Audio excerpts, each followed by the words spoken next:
Let's talk about the team sitting 8th going into the return of action. Chelsea, of course, spent a bucket load of money, Jules, in the summer.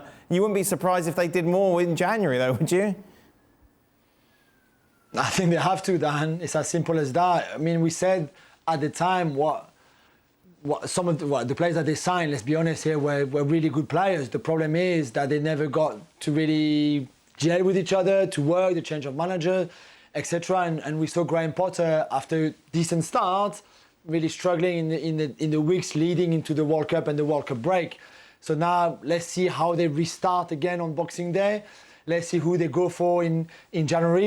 The noise that we're hearing is that they want to go for youth again, but and go that kind of that way, which I'm not sure how much that will help them, like straight away for the second half of the season, for example. So it'd be very interesting to see. They lost Broja to a long injury, so you think that they need at least another striker, that's for sure. But who can you sign in January if you're Chelsea right now?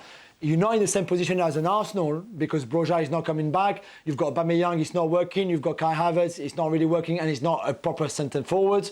So, where do you go? Do you go and spend big? Like, who do you go for, really, that would be on the market or could be on the market? It's going to be very difficult for them in January. At least Reece James and Chilwell are on their way back. Reece James a bit before Chilwell, so that's really good. Conte is on his way back as well. That's great. But for me, the big question mark is over that centre forward, that number 9, and who they're going to sign. And if they don't sign, how much better and higher up in the table can they go with just Aubameyang and Kai Havertz? And also, you're bringing in a forward, say you bring someone in January that knows that Nkunku's coming later on at the end of the season, Jules, as well. Yeah, I mean, let's see what happens with Lukaku after that loan against, Inter. Let's see what Potter wants to do. I'm not convinced that Lukaku is really in the long-term plans at Chelsea with the new ownership. It might be, and Potter might like him. He doesn't strike me as a Potter player, and Nkunku, on the other hand, far more better. I think far more of a Potter player, really. And I think, but Nkunku can play as a lone striker. There's no problem. He can play anywhere, really. I still think that he's better with another forward, and he's got that freedom to play around him and alongside him. That would work better for him, for Chris, than I think just him playing as a lone striker. So I still think that you need someone else to play up front with him anyway. I think him and Osimhen would scare the living daylights out of people. Oh, yeah, definitely. Can you imagine? Yeah. But I mean, I don't know if he would leave Napoli, but you're not getting him to the summer at the earliest. No way. Because they're flying in the Champions League, they're flying in Serie A, they're playing some of the best football they've played for years. They're the favourites to go on and win the Scudetto. So what does Graham Potter do in the meantime? They've got all these new, we'll call them recruitment people coming in, sporting director, all these scouts, basically. Scouts, right, with a fancy name. They've brought people in from Monaco, they've brought a couple of other people in different departments. But the bottom line is what the hell and where's Graham Potter's words falling?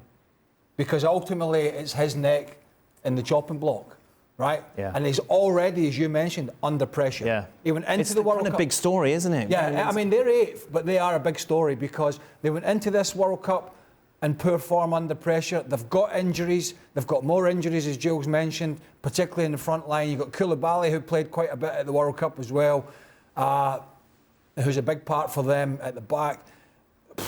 With Todd Boehly and you get the feeling we don't know what 3 or 4 defeats look like. You get the feeling that Boehly still wants people to know his name. Right. I get the feeling he'll turn around and sign a big name. Okay. Maybe a João Felix. Well, do we put the big name in as Cristiano Ronaldo? No. 6 months? No, I'm thinking of João Felix, somebody like that. Right. Which actually would make some sense. But I just get the feeling that he still wants that spotlight by signing somebody for a lot of money. Right. I just get that feeling. We just don't know what this new consortium looks like, and this front guy. In terms of, there's a few discerning voices from the stands, right? From the crowd already, and it's purely because Potter's not a big name. So you kind of get less time. Yes. It's not necessarily... And they like Tuchel. And there was a bit of a Thomas Tuchel loving, even though results in the end were not great, and as I keep repeating, he finished a country mile off the title last year. We don't know what another 3 or 4 defeats, if they come quickly, look like to this ownership. We knew what the previous one looked like. Gone. Here's your money, here's your cheque, here's your millions, I don't care, we move on. We have no idea whether it's, no, we trust in the process, or whether there's a panic sets in and they just can Graham Potter and his staff, which I think would be incredibly harsh, but we just don't know, and I think that, and Graham Potter doesn't know, no matter what Todd Boehly and his cronies say to him. So it is hugely important he manages to cobble together this squad and get some results fast.